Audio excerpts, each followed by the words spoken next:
today I'm going to be working with this lightweight telescopic tree pruner. It will deal with branches that are up to 30mm thick, and it's quite easy to use. Where you've got your dead branch or the piece that you want to remove, you just kind of hook it in there and then pull down on this string.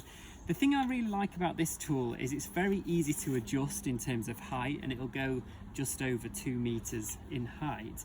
But also it has the handle which has an adjustable cord, and often with these tools you have to kind of wrap the string around your hand if you're not using it at its fully extended height.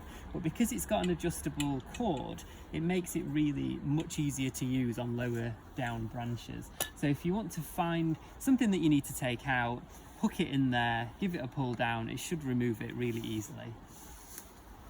The Lightweight Telescopic Tree Pruner is from the razor sharp range, and it's great for pruning hard to reach high level branches.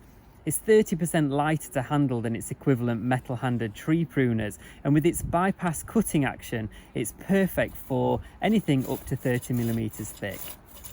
If, however, you've got much larger, thicker branches, especially old dead wood, you're going to need something more substantial. So this saw blade attachment can easily be added to the tool to give it increased flexibility. It's quite simple to remove this wing nut.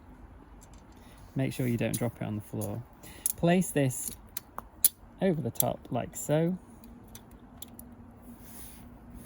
It's much easier to do when you're not trying to film a video.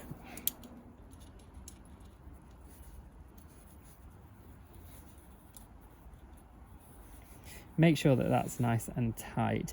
And this great curve on this blade, which cuts using a downward action, means that you can get into some nice tight places. So let's give this a go. I'm looking for a branch which is dead but quite thick and woody, and that'll give you a satisfying cut. This is not a particularly large branch, but if you are using a tool like this to cut out a large piece of wood, it's best to make an undercut somewhere kind of here. And what this means is that the tree won't split when you take the wood off, because the weight can sometimes split it. Again, we're going to use this tool quite close to the main stem.